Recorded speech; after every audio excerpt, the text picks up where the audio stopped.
economic hitmen really have been the ones responsible for creating this first truly global empire. And we work many different ways.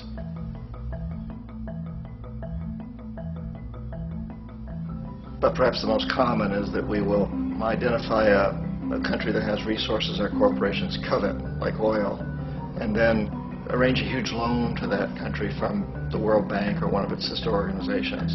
But the money never actually goes to the country. Instead, it goes to our big corporations to build infrastructure projects in that country, power plants, industrial parks, ports, things that benefit a few rich people in that country, in addition to our corporations, but really don't help the majority of the people at all. However, those people, the whole country is left holding a huge debt.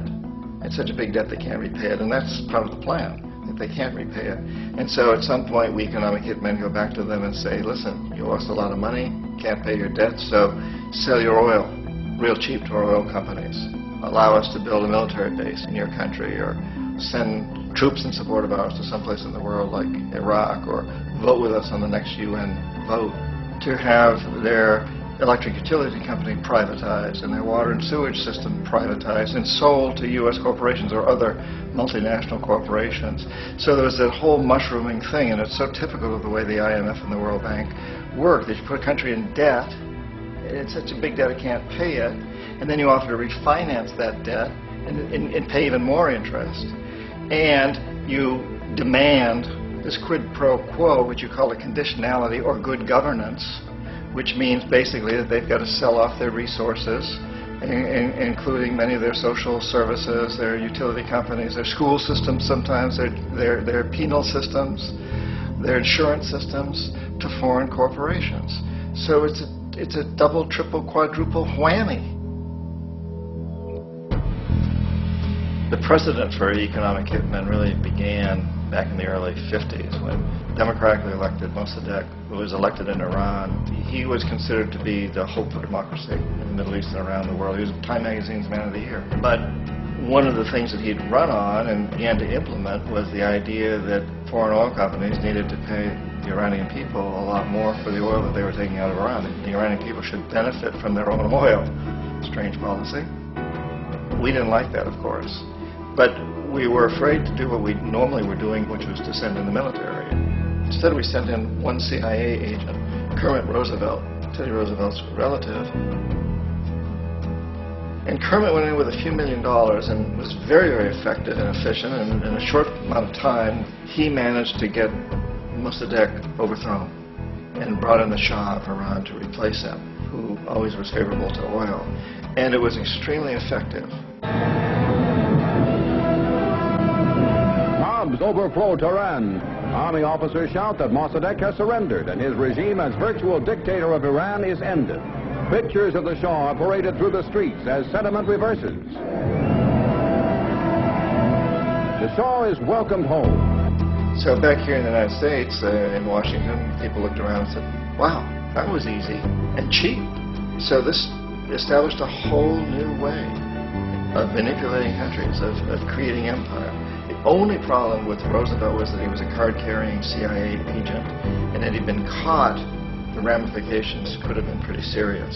So very quickly at that point, the decision was made to use private consultants to channel the money through the World Bank or the IMF or one of the other such agencies, to bring in people like me who worked for private companies, so that if we got caught, there would be no governmental ramifications.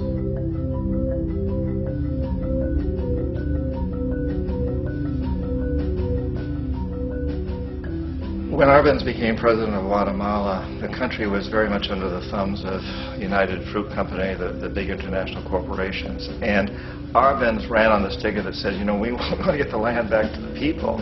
And once he took power, he was implementing policies that would do exactly that, give the land rights back to the people. United Fruit didn't like that very much. And so they hired a public relations firm, launched a huge campaign in the United States to convince the United States people, the citizens of the United States, and the press of the United States, and the Congress of the United States, that Arbenz was a Soviet puppet, and that if we allowed him to stay in power, the Soviets would have a foothold in this hemisphere. And that, at that point in time, was a huge fear on everybody's mind, the Red Terror, the Communist terror. And so, to make a long story short, out of this public relations campaign came a commitment on the part of the CIA and the military to take this man out. And in fact, we did. We sent in planes, we sent in soldiers, we sent in jackals, we sent everything in to take him out, and did take him out. And as soon as he was removed from office, the new guy that took over after him basically reinstated everything to the big international corporations, including United Fruit.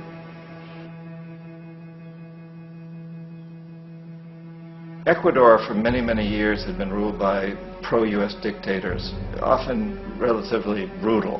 Then it was decided that they were going to have a truly democratic election. Jaime Roldos ran for office, and his main goal, he said, as president would be to make sure that Ecuador's resources were used to help the people. And he won, overwhelming, by more votes than anybody had ever won anything in Ecuador. And he began to implement these policies to make sure that the profits from oil went to help the people. Well, we didn't like that in the United States.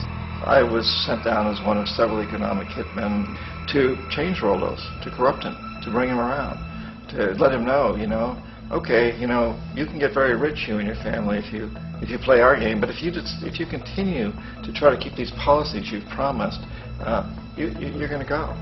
He wouldn't listen. He was assassinated. As soon as the plane crashed, the whole area was cordoned off. The only people allowed in were U.S. military from a nearby base and some of the Ecuadorian military. When an investigation was launched, two of the key witnesses died in car accidents before they had a chance to testify. A lot of very, very strange things that went on around the assassination of Jaime Roldos. I, like most people who've really looked at this case, had absolutely no doubt that it was an assassination. And of course, in my position as an economic hitman, I was always expecting something to happen to Jaime, whether it be a coup or assassination, I wasn't sure, but that he would be taken down because he was not being corrupted. He would not allow himself to be corrupted the way we wanted to corrupt him.